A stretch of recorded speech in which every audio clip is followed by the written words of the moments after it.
You know, Julie, one of life's least pleasant experiences for me, and I think I'm not alone in this, is going to buy a new automobile, right? The whole auto purchase process just it brings me to my knees in terms of I'd almost rather do anything else, but sooner or later it's a necessity. But and by the way, I'm not going to limit this to auto purchases. How many times have you bought a product or a service? And probably what bothers me most is that upon delivery of that product, the relationship ends with me, the client, right? It's kind of like, here's your car, off you go. Hope you don't have any problems. Hope you bought our warranty program. We never hear from you again. Did you ever experience something like that?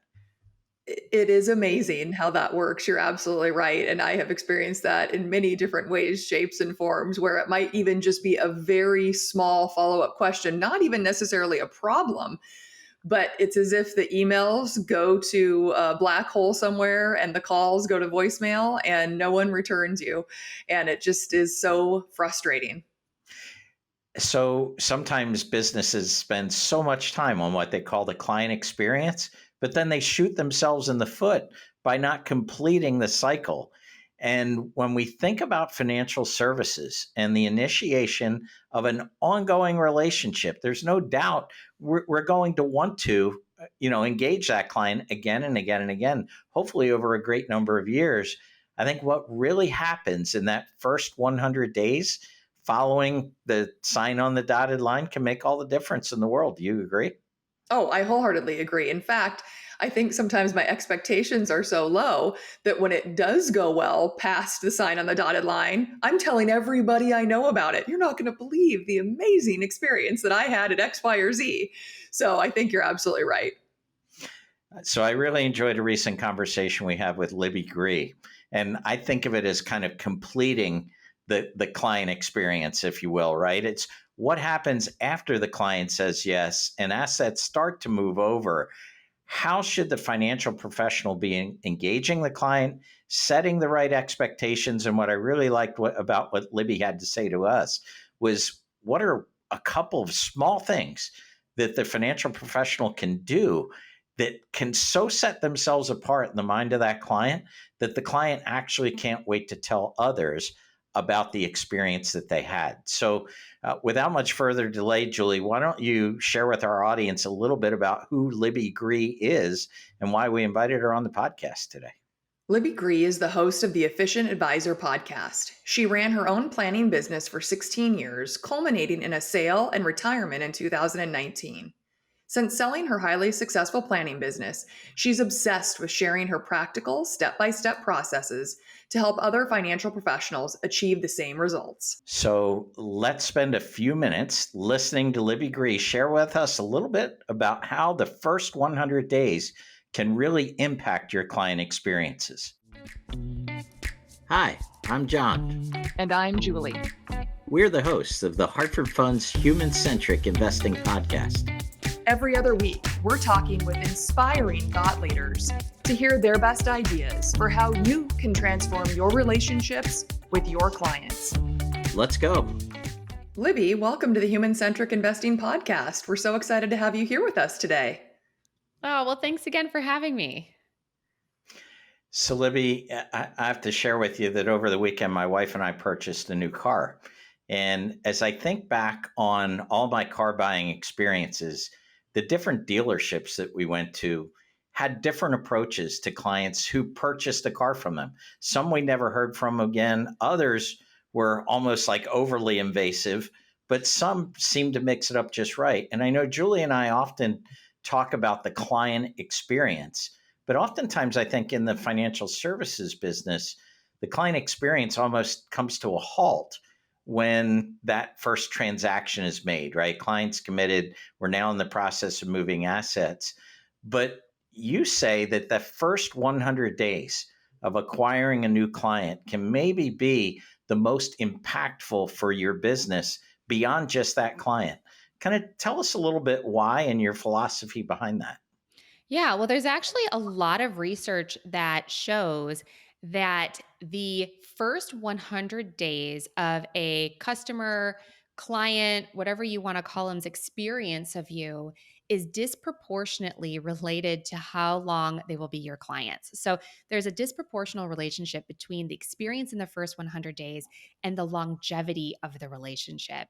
And this is true of product companies, service companies.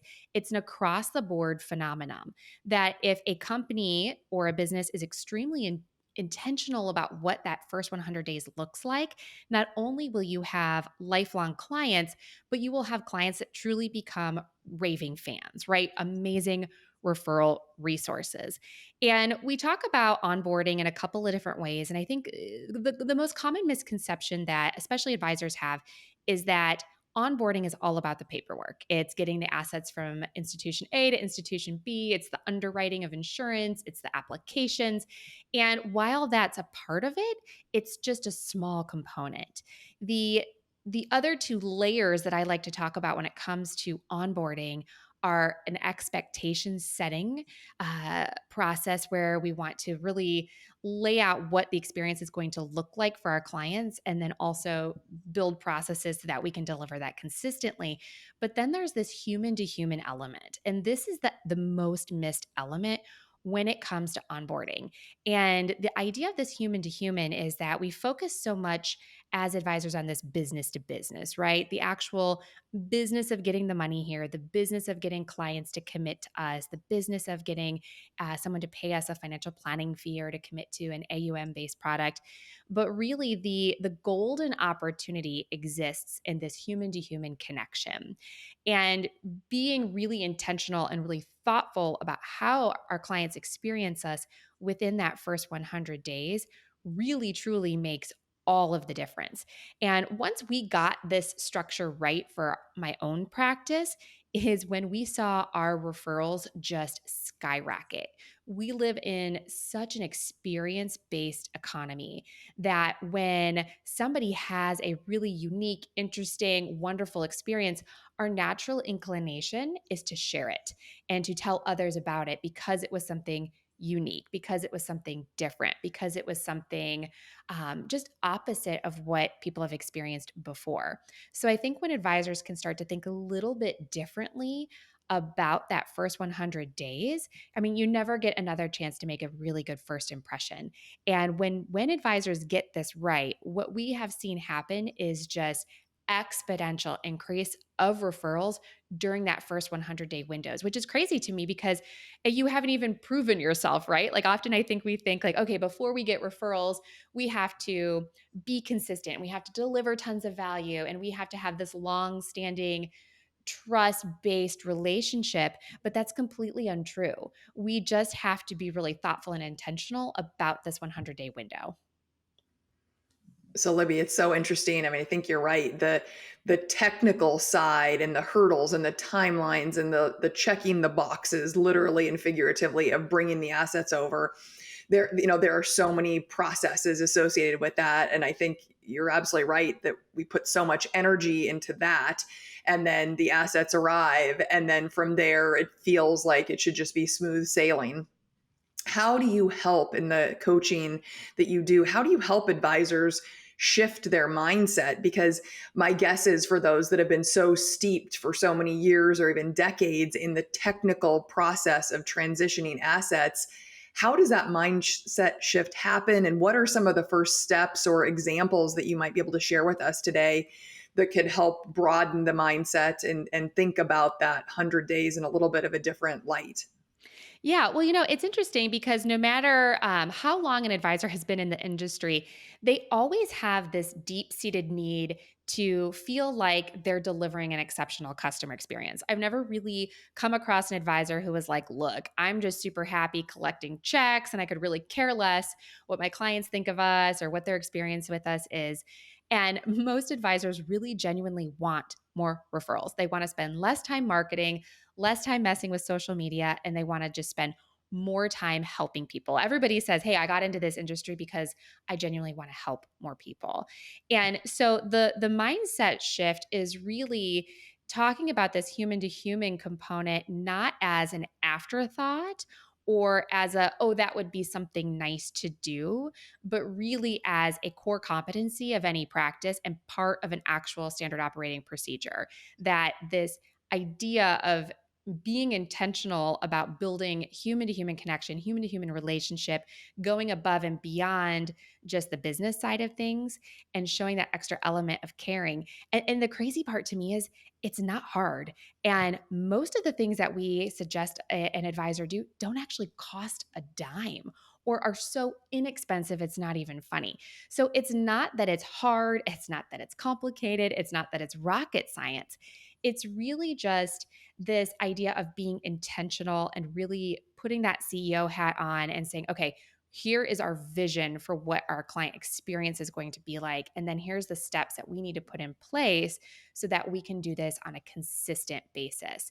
So, a couple of simple things, right? One of the things that I always suggest an advisor do is look at their communication with clients within that first 100-day window and do a full communication audit. So, there's so many different ways that we can connect with clients. And just like, I often use like relationships and dating and then marriage as as kind of a storyline for what onboarding really looks like.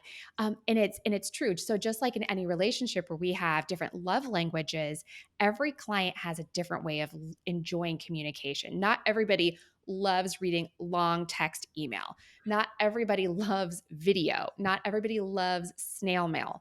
So by being intentional about how we communicate with our clients and thinking about different love language, thinking about different communication styles, setting a way or setting an example or setting a process that allows us to connect with clients in different ways so that we can make sure that we are hitting clients and touching them in a way that matters and speaks to them without having to create, 5,000 different customized processes, right? We don't need, oh, this is what we do for clients that say they prefer emails. This is what we do for clients that say they prefer snail mail. By creating a communication plan in that first 100 days that touches on all of those different points, we're making sure that we're going to interact with clients in a meaningful way that resonates with them. So, Libby, would you come right out and ask a client flat out at the beginning of the 100 days how they would prefer to be communicated to, or how often, or like, what does that look like? Like, we relate it to dating and marriage, right? Am I supposed to read their mind, or am I supposed to wait for him or her to tell me kind of what they expect? Yeah, well, it's kind of one of those razor blades that you have to balance on really carefully because while in a marriage, I mean, hopefully you're in a one-to-one situation where in a client relationship, you're in a one-to-many. So you do want to treat it a little bit differently. So while I think it's important to understand how our clients enjoy being communicated with, as a business owner and as an efficient practitioner, we don't necessarily want to put ourselves in a position where we're communicating with clients at different intervals and different methods, right? So for me, it's more of here's how we communicate with our clients. This is the strategy that we use. Here's what you can expect from us, and having sort of a standardized communication plan, but wrapping that with some personalization, with some different ways of communicating, and allowing them to engage and interact with that communication on the frequency that makes sense to them and their comfort level. So well, as much as I relate it to being married, it is a little different in a one-to-one versus a one-to-many. So obviously you have to be clear then on your strategy and your service model and what Mhm. client falls into what segment so you can lay that out and then maybe ask for some nuances. Would you prefer that we reach out via snail mail or email or a phone call, and sort of kind of tweaking it based upon the client preferences, but really having your structure and that system laid out obviously is step number one, is what I'm hearing you say. Yeah, absolutely. Like we just want to think about it like a Five Guys, right? Like you can go in and John can get a burger with mushrooms and onions, and I can go in and get a burger with pickles and ketchup. And it's the same chassis that they make it on. It's the same process. They follow the same rules, but we still can have a slightly customized experience, but we're both having a burger, if that makes sense. So a lot of what we do in that first 100 days is some personal communication.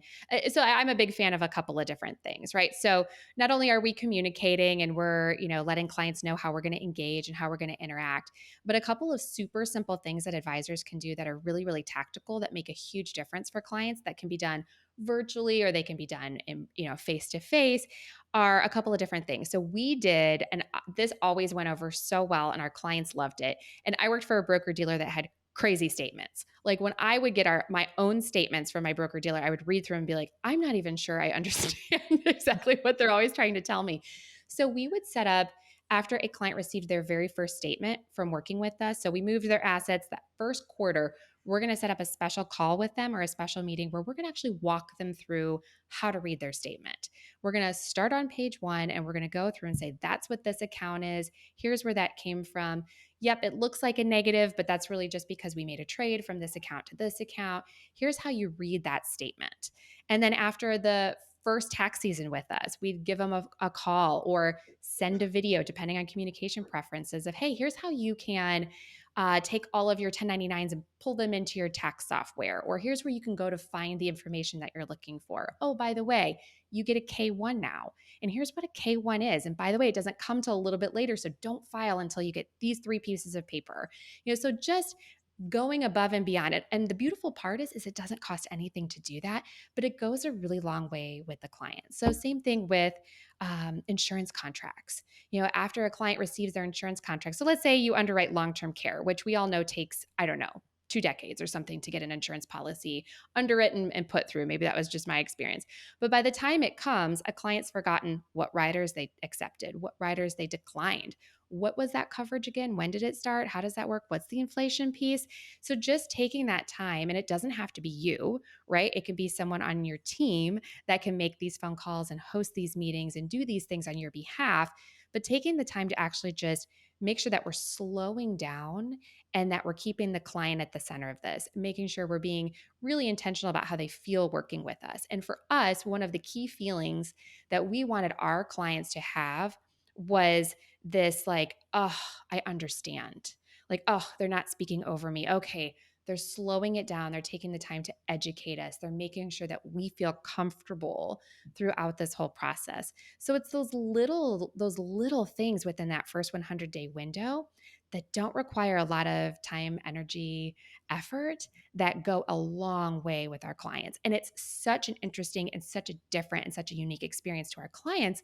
They've most likely never had anybody call them and walk them through a statement before. They've most likely never had anybody take the time to actually go through that page 3 of an insurance contract with them and just go through each detail, making sure that they fully understood what it is they have, why we did that, and just kind of a continual refresher of, oh yeah, because when we're doing plans and we're coming up with like all these recommendations and we're moving all these parts through, we're processing all this different business, we think, well, gosh, we explained that to our clients once, so of course they're going to remember it, right? They're going to remember it forever. They know what riders they picked. They know what underlying investment costs we discussed. But by actually stepping back and taking that time to re-educate, slow down, answer any questions, that's where we're putting that effort in on the front end to improve that first 100-day window, which ultimately impacts the longevity of the client relationship and their willingness to refer. When it is something that's unique and different and something they've never experienced before, they're more apt to tell friends and family about their experiences. And that was my next question, Libby, which is, throughout your experience with your own practice, did you actually come out and ask for referrals? And if so, how? Or did you set subtle hooks somewhere in the process? Or did you simply let the experience speak for itself? How were you so successful then in generating referrals? Yeah, so it's funny. I have an extremely unpopular opinion about asking referrals. I absolutely hate it. I hate asking referrals, not only because it's uncomfortable and I totally sucked at it, but we spend so much time crafting this client experience, right? Documenting it, building out this process that's all focused on the client and putting the client at the center of everything that we're doing. For me, and this is a personal thing, but for me to then turn that around and ask the client, like, hey, here's how you can help me. Or, here's what you can do for me now that I've done for you. It just always felt really disingenuous. And I felt like it took all of that client experience that we worked so hard to craft and just turned it on its head. So for us, it was dropping through expectations in this discussion of what their experience of working with us will be and what that will look like. So dropping little, hints about referrals, using the word referral, making it clear that that's what we were open to and that's what we had hoped for, but never actually asking for it. And in my personal opinion, the absolute best form of marketing is doing a really, really good job. Because it doesn't matter if you've got the sexiest way of asking for referrals, if you're dropping the ball, if you're making mistakes, if things are slipping through the cracks, if you're not making good on all of the promises that you made to your clients, if you're not adding an excessive amount of value to their lives, they're not going to refer you anyway. So for me, I feel like let the process, let the intention, let the effort speak for itself, and the referrals will come. Libby, what is your stance on asking existing clients for feedback on what their first 100 days looked like? If an advisor is sitting here thinking, you know what, I think I do a pretty good job, but there might be ways to enhance it, or I really want to take a detailed look at this right now. You've hooked me. I liked the idea. What are your thoughts on asking clients for feedback, or how would one go through and really assess or stress test their existing first 100 days, in your opinion? Yeah, so you certainly could do that, but I think the biggest thing is clients don't know what they don't know, and if they haven't had an experience otherwise, they're not going to necessarily have a lot of really great feedback for you, right? They're not going to go, "Oh, you know what would have been really great is if you would have had some sort of process to capture all of my personal interests and favorite restaurants and, you know, hobbies." Like they're probably not going to come to you and tell you some of that stuff. So for me, I think one of the best ways to enhance your client experience or to enhance this first 100 days is to really find out what are other advisors doing that's working. Like what sounds really cool? How would I want to be treated? And you can certainly then come to your clients and ask like, "Hey, we sent out this thing. Did you read it? Did you look at it? Do you think we send too much email? Would you prefer video? What if we did?" So like as long as you're asking the clients the right questions, I think that feedback and that data can be really really valuable. But I do think it's working with other advisors, working with a coach, working with somebody who says like, "Hey, here's this giant list of all of this really really cool stuff that you could do for your clients. Let's slowly start tweaking what you have and adding in new and different elements." So I think it's really having kind of somebody else speak into your process to help you kind of build it out. And you will then naturally see your client's feedback from that. "Oh my gosh, I can't believe you knew that I liked fly fishing. Those lures were amazing. Thank you for sending those to us." Or, "Oh, that video was so helpful. Oh my gosh, I appreciate you taking the time to go through that statement with us." And so doing those things, yep, certainly asking for feedback, like, "How was that for you?" But we also just have to constantly keep in mind that our clients might not know anything different, right? So if we're wanting to deliver this unique and elevated experience, it's probably not something they've experienced before. Libby, we've talked a lot about the first 100 days, which by nature poses that the rest of our time together might look a little different. How much time during the first 100 days do you set the expectation for what the client should expect on our ongoing relationship? Well, I think our clients can we want our clients to be in a place where they are going to expect exceptional service from us all the time. So while the first 100 days there's going to be perhaps a few more touches, a few more different styles of communication, we actually really don't want them to ever go like, "Oh, okay, now we dropped off that cliff." Right now we're just in this like normal process. We want to be thoughtful about our communication plan with our clients all year long in year 2, year 3, year 4, year 5. What I think is really important is this first 100 days is a big transition from when we talk about how our clients feel, right? In choosing to move their life savings from one advisor to another, they're going to naturally be like, "Did we make the right call? is this a good, did we do the right thing? Is this a best choice? Like, wow, this is a lot of paperwork. Is this worth it? So we're wanting to use this window to really solidify that they made an excellent choice and that our attention to detail that we gave them during that planning process is really going to continue, and that they did make the right choice, and that we are going to care for them and we're going to treat them really, really well. But that's not going to drop off. We're not going to just drop off at the 100-day mark and go, okay, great, now we see you once a year. We still want to have a process of client experience that extends beyond that first 100 days, year over year. Well, Libby, while we have you today, part of our human centric investing podcast is getting to know a little bit more about you, the human centric side of Libby. So we'll ask you a series of questions. Just answer with whatever is top of mind. If you're willing, let's kick it off. Okay, we're going to kick off with my favorite question. On a scale of 1 to 10, how good of a driver are you? I'm a solid 6.5. I, like anybody with ADD, I tend to multitask perhaps a little more frequently than I should. How about, would you rather read a book or listen to Audible?